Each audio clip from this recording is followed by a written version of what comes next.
Olá, galerinha dos sextos anos, tudo bem? Espero que sim, meus amores. Vamos lá, gente, para mais uma aulinha? Então, olha só.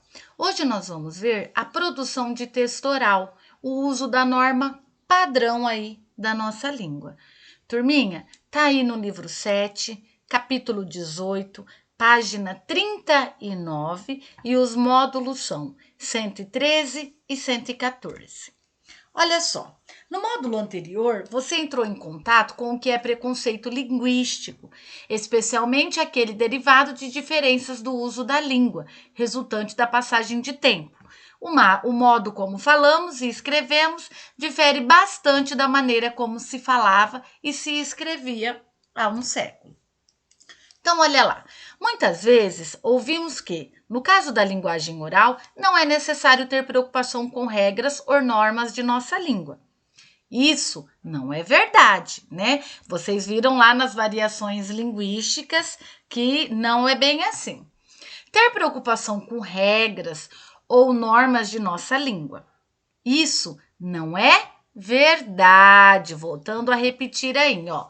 Ainda que na oralidade haja flexibilidade maior do que na escrita quanto a desvios da norma padrão, há situações comunicativas nas quais, durante a fala, devemos atentar às regras gramaticais o máximo possível para garantir aí a clareza na comunicação.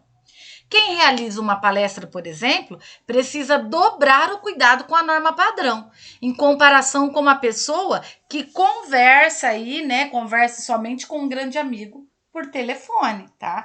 Porque o amigo aí é mais informal, já em uma palestra você está abrangendo, né, outro tipo de público. Então, olha só, como tá falando aqui, né, o livro de vocês. Opa, deixa eu pegar minha canetinha aqui. Olha só. Entre amigos, costumamos utilizar a linguagem informal, essa linguagem mais descolada, né? Por quê? A gente não se preocupa tanto com as normas da língua aí. Porque nós estamos entre amigos, né? Essa pessoa é próxima a nós. Agora, olha só, em discursos proferidos ao público em geral, é importante atentar-se à norma padrão da nossa língua, tá bom? Então vejam só, você já reparou como nossa língua muda de acordo com o contexto? Vocês já pararam para pensar nisso? Então olha só, a forma como você fala depende do interlocutor ou do local que você está, né? Depende da pessoa aí que está te ouvindo. Afinal, você não fala com seus amigos da mesma forma que se comunicaria em uma entrevista de emprego, certo? O mesmo vale para a linguagem escrita. O e-mail para seu chefe é diferente do e-mail para sua mãe. Porque, gente, com a mãe aí, com seu amigo, você pode usar a linguagem coloquial, né? E aí na entrevista de emprego com o seu chefe, aí você já vai usar a norma padrão aí da nossa língua. Então, olha só. Mas será que a linguagem inserida em cada contexto deve estar na norma culta ou na norma padrão? Muitas vezes, a forma como falamos é considerada por certas pessoas como errada. No entanto, nem sempre isso se aplica. A língua é viva e está em constante mudança. Claro, existem padrões determinados para o português do Brasil. Entretanto, a prática da língua também exerce influência sobre essas normas. Um exemplo que eu vou dar aqui para vocês, gente, é da palavra você. Antigamente era voz me ser. Depois, né, veio o você e agora, né, muita gente na forma coloquial aí já não fala mais nem o você, fala você vai no cinema? Você, né? Olha aí como sofre transformações. Norma culta e norma padrão. Vamos entender essa diferença. Olha só, para definir o que consideramos certo ou errado na língua, é necessário entender o que é uma norma, o que é a norma culta e a norma padrão. Assim, podemos compreender quais são os contextos levados em conta em cada uma e qual é o histórico. Mas antes, o que é uma norma? Então vamos ver aqui, ó, o que é norma. Norma é tudo que é considerado como lei, regra, como normal ou próprias do uso natural. Não se pode afirmar o que é norma aí, né, é automaticamente bom. É apenas natural que aconteça em determinado grupo de pessoas. Quando falamos em linguísticas, né, norma e um conjunto de regras que determinam o uso da língua, tá? Então a linguística aí é a norma, né, o conjunto aí de regras que determinam o uso da língua. Existem duas. Então olha só, a padrão e a não padrão. A lei da culta. Essa última é resultado da prática da língua em meios sociais considerados cultos, tá? Então, olha só, já a norma padrão é modelo convencional, estipulado por gramáticos, ou seja, estudiosos da língua. Ela segue os preceitos da transformação da língua por meio de seus falantes, e por isso ela é sempre atualizada, tá? Dessa forma, a norma padrão é ensinada nas escolas e cobrada em provas como o Enem. Além disso, quem segue a norma padrão nem sempre é considerado como falante culto e vice-versa. Uma pessoa pode falar fora aí da norma padrão e escrever de acordo com a gramática, por exemplo. Tudo vai depender do que o contexto exige. Ou seja, quando quiser falar sobre norma padrão, nunca se refira a ela como norma culta, tá bom? Qual norma é ensinada nas escolas? Vamos ver aí? Como você pode ver, a ideia de que existe certo e errado na língua portuguesa é muitas vezes equivocada.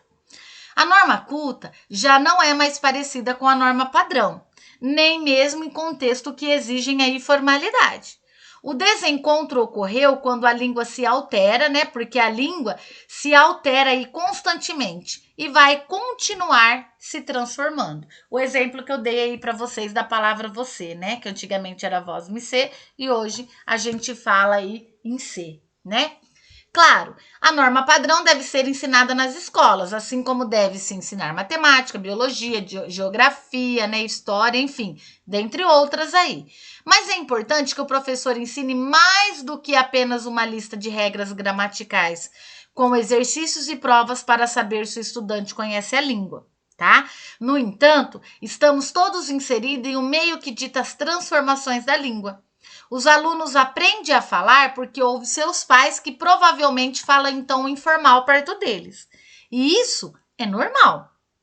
Devemos aprender a norma padrão, mas tomar cuidado para que foge dela aí não seja sempre errado, tá? Mas tomar aí esses cuidados para que o que foge dela não seja sempre errado, ok? Então, olha só, o que é preconceito linguístico? Você viu acima norma culta e norma padrão. São duas coisas bem distintas. Nossa língua está sujeita à variação, ou seja, em constante aí, né, transformação, determinada de acordo com o contexto, seja ele histórico, geográfico ou sociocultural. Não há como negar as variações presentes no Brasil, que é o quinto maior país do mundo com extensão territorial. Os falantes, devido à posição geográfica, dentre outras influências, ajustam a linguagem de forma diferente. Surgem neologismo no Sudeste, que uma pessoa do Norte pode nunca ter ouvido falar, né, gente? Os mineiros, né? O mineiro não estão sempre comendo as palavras aí. Um exemplo dessas variantes linguísticas, eu vou dar para vocês aqui a mandioca. A mandioca para nós aqui é mandioca, lá no Rio de Janeiro, macaxeira, no norte, aipim, né? Então, olha só, as diferentes linguagens aí, né? Linguagem assim, a forma de falar uma palavra, ok? Aí, olha só, essas variações não são erros. Assim, se considerarmos que algo que uma pessoa fala está errado, pode ser desconhecido para nós. Cometemos o chamado preconceito linguístico. A verdade é que a língua é um patrimônio cultural do Brasil. A diversidade da nossa comunicação faz parte de nossa cultura e por isso não pode ser considerada como mais feia ou errônea, tá bom? Aí olha só, oralidade e escrita compõem formas de expressões de linguagem, aí fala. A oralidade, comumente, utiliza aí, tá, uma forma mais coloquial de expressão.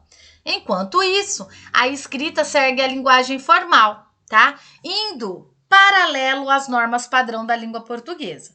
Cada variação linguística apresenta suas regras. portanto, devem ser colocadas aí da forma que melhor se adequam, ok?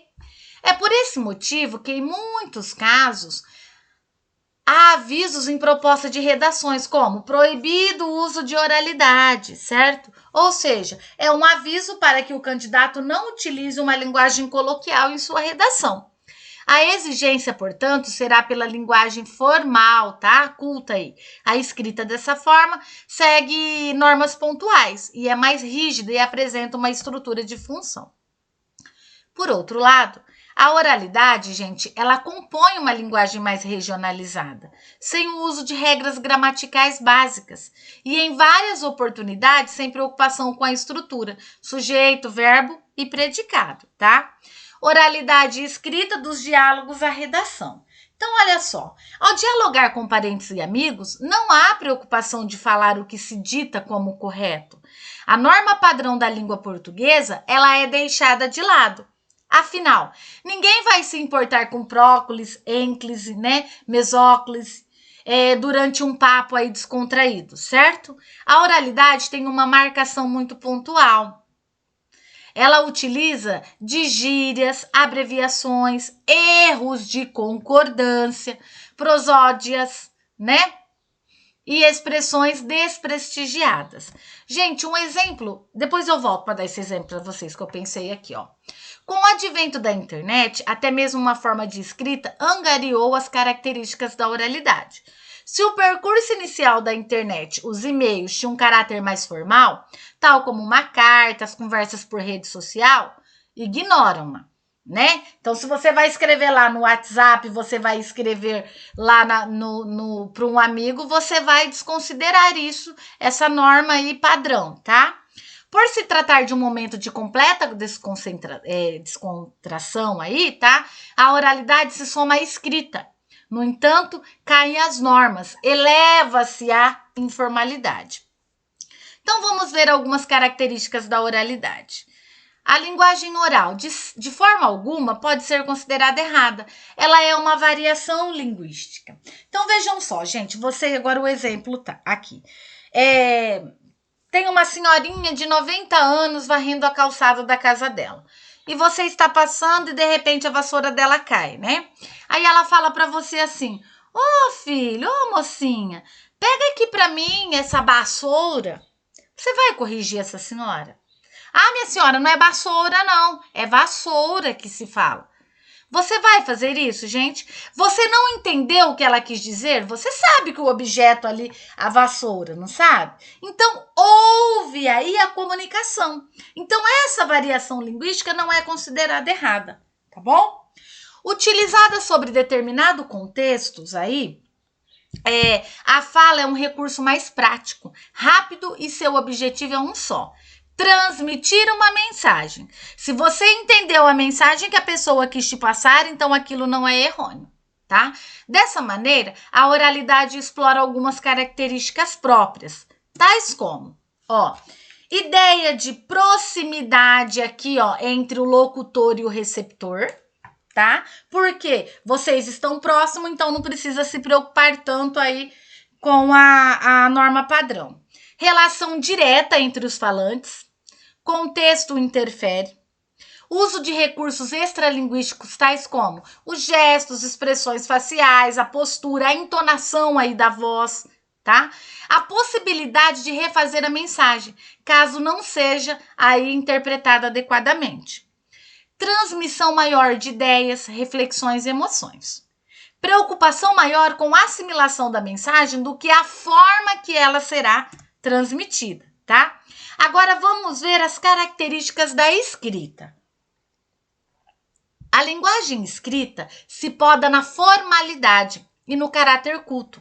Seguindo as normas padrão da língua portuguesa, ela não pode jamais ser considerada mais certa que a oralidade. Olha aí.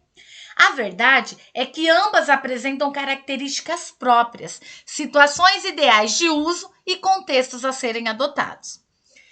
A oralidade e escrita são necessárias sempre. Dessa forma, a escrita terá as seguintes características. Então, vamos ver aí as características da norma culta aí da linguagem, a norma padrão, tá?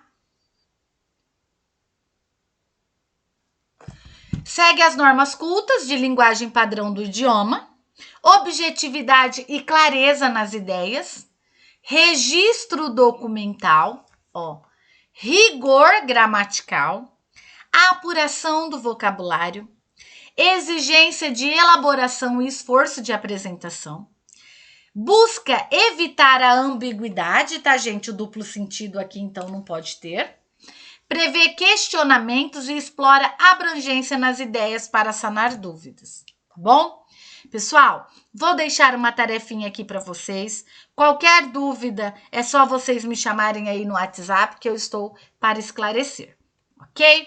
Então, vamos lá, ó. A tarefa de vocês está aí no livro 7. Vocês farão aí na página 45 os exercícios 2 e 4. O 1 e o 3 vocês não farão, tá? E na página 46, vocês farão os exercícios 1, 2, 3, 4 e 5, ok? Pessoal, volta a repetir. Qualquer dúvida, é só vocês me chamarem, tá? Que nós vamos explicar aí para vocês, né? A norma aí, a norma culta, a norma padrão, que tem as diferenças, né? Vocês viram aí a norma padrão, o uso da oralidade. Vocês já tinham visto aí com o professor Alexandre as variantes linguísticas, tá? Então aqui foi só um reforcinho mesmo. E volto a repetir, qualquer dúvida é só vocês me chamar. Boa semana, pessoal. Fiquem com Deus e até a próxima aula. Beijos, turminha!